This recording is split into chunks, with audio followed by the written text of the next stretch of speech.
نحمده ونصلي على رسوله الكريم اما بعد فاعوذ بالله من الشیطان الرجیم بسم اللہ الرحمن الرحیم۔ ناظرین، آج ہم بات کریں گے سیرت کے عنوان پر۔ آج کی اس ویڈیو کے اندر جو ہمارا سیرت کے اوپر عنوان ہوگا وہ یہ ہے کہ آپ صلی اللہ علیہ وسلم کے آنے کی بجائے جانے پر خوشی کا اظہار کیوں، اور آپ صلی اللہ علیہ وسلم کی وفات کے وقت صحابہ کی کیا کیفیت تھی۔ تو ناظرین، آج ہم بات کریں گے اسی عنوان کے اوپر کہ آپ صلی اللہ علیہ وسلم کے آنے کی بجائے جانے پر خوشی کا اظہار کیوں کیا جاتا ہے۔ تو ناظرین، جب ہم سیرت کا مطالعہ کرتے ہیں تو ہمیں یہ پتہ چلتا ہے کہ آپ صلی اللہ علیہ وسلم کی ولادت مبارکہ 9 ربیع الاول کو ہوئی، اور اس کے اندر بھی اختلاف ہے، اور بعض کہتے ہیں کہ 8 ربیع الاول کو ہوئی، اور بعض 7 کو، اور بعض 9 کو۔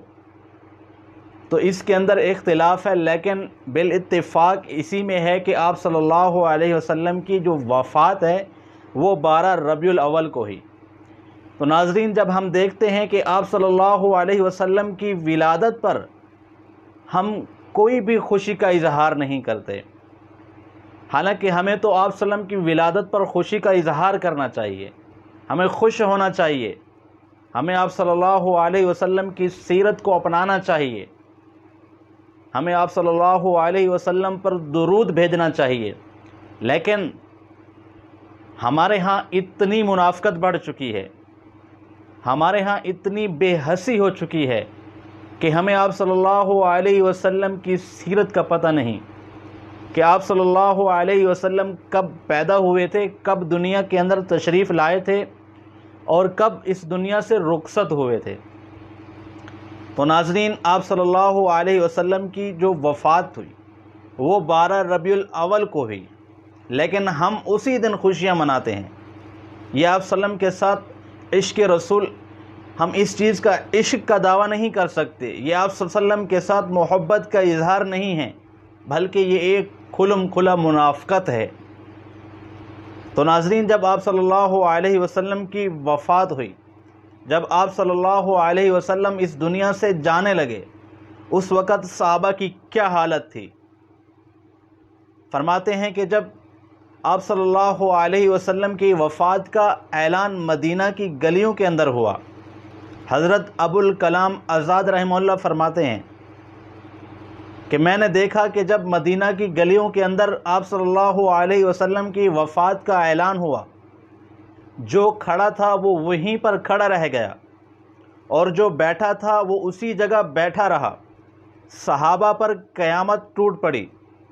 ہر طرف زور و شور کے ساتھ رونے کی آوازیں آنے لگی،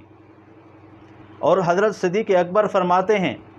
کہ میں نے دیکھا کہ مسجد نبوی کے اندر صحابہ کرام الگ الگ ٹولیاں بنا کر زارو قطار رو رہے ہیں، وہ ایک دوسرے کے ساتھ گلے لگ کر رو رہے ہیں کہ اگر آج آپ صلی اللہ علیہ وسلم اس دنیا سے چلے گئے تو ہمیں بھی اس دنیا کے اندر رہنے کا کوئی فائدہ حاصل نہیں ہوگا، ہمیں بھی اب کوئی حق نہیں جینے کا، کیونکہ ہم جس کے لیے تھے، ہم جس سے محبت کرتے تھے، جس سے عشق کرتے تھے، اب وہ اس دنیا میں نہیں رہے، تو اب اس دنیا کے اندر ہمارا رہنا بھی بیکار ہے۔ حضرت فاطمہ الزہرا رضی اللہ تعالی عنہ فرماتی ہیں کہ مجھے آپ صلی اللہ علیہ وسلم کی وفات پر اتنا صدمہ ہوا کہ اگر وہ صدمہ دنوں کے اوپر ڈال دیا جائے تو وہ دن اس صدمے کی وجہ سے راتوں کے اندر تبدیل ہو جائیں گے۔ حضرت علی المرتضیٰ رضی اللہ تعالی عنہ فرماتے ہیں کہ میں آپ صلی اللہ علیہ وسلم کے جسد اطہر کے قریب گیا، میں نے آپ صلی اللہ علیہ وسلم کے چہرہ انور سے، چہرہ مبارک سے پردہ ہٹایا، اور میں نے کہا اے اللہ کے نبی، اگر آپ نے مجھے رونے سے منع نہ کیا ہوتا تو خدا کی قسم میں اپنے ہی آنسوں سے آپ کو غسل دیتا۔ پھر اس کے بعد حضرت ابوبکر صدیق آئے، انہوں نے آپ صلی اللہ علیہ وسلم کے چہرے مبارک سے پردہ ہٹایا اور ارشاد فرمایا کہ اے اللہ کے نبی، آپ کا دنیا کے اندر آنا بھی پاک تھا اور آپ کا دنیا سے چلے جانا بھی پاک ہے۔ تو ناظرین، یہ تھی صحابہ کی کیفیت آپ صلی اللہ علیہ وسلم کے جانے کے وقت۔ لیکن آج ہم مسلمان دعویٰ تو عشق رسول کا کرتے ہیں، دعویٰ تو ہم سیرت اپنانے کا کرتے ہیں، دعویٰ تو ہم رسول اللہ صلی اللہ علیہ وسلم کے ساتھ محبت کا اظہار کا دعویٰ کرتے ہیں۔ لیکن جب ہم دیکھتے ہیں اپنے آپ کو، اپنے بھائیوں کو، جب 12 ربیع الاول کا دن آتا ہے تو ہمیں بجائے غمگین ہونے کے، بجائے آپ صلی اللہ علیہ وسلم کے درود و سلام بھیجنے کے، ہم تو ایسے جلسے جلوس کرتے ہیں کہ نعوذ باللہ ہم ایسے کام کرتے ہیں کہ جس سے انسان کفر کے قریب تک پہنچ جاتا ہے، شرک کے قریب تک پہنچ جاتا ہے۔ تو یہ محبت کا تقاضا نہیں ہے، اسی کو عشق رسول نہیں کہتے، بلکہ عشق رسول، عشق محبت کا تقاضا جو صحابہ نے کیا، جو صحابہ نے اپنایا، تو ہمیں بھی وہی اپنانا چاہیے۔ تب جا کر ہم دعویٰ کر سکتے ہیں کہ ہم بھی عاشق رسول ہیں، ہم بھی آپ صلی اللہ علیہ وسلم کے ساتھ محبت کرتے ہیں۔ تو ناظرین، ہمیں بھی صحابہ کرام کی سیرت پر، آپ صلی اللہ علیہ وسلم کی سیرت پر چلنا چاہیے۔ تب جا کر ہم اظہار کر سکتے ہیں کہ واقعی ہم امتی محمد رسول اللہ صلی اللہ علیہ وسلم ہیں۔ والسلام۔